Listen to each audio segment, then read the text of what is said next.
This USB drive won't connect. You can see that the connection is bent and that there's probably a bad connection. Okay. Let's take it apart. We're now going to cut away the shell.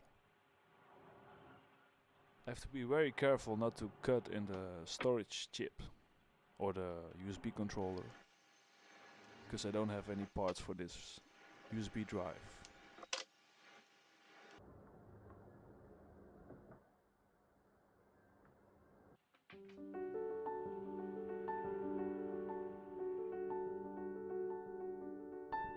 Let's take a look under a microscope.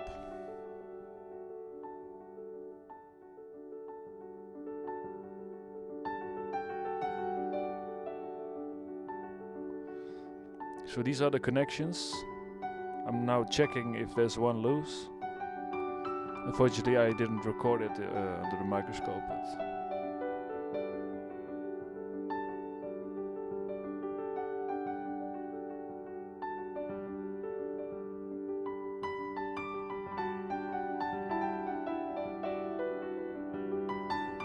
I'm now soldering a wire.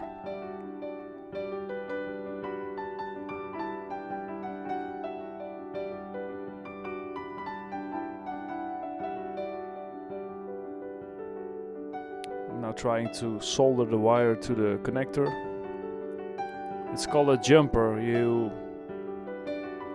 connect it directly to the point where it should be connected. Now it's finished. Time to clean it, to get the old flux off the board.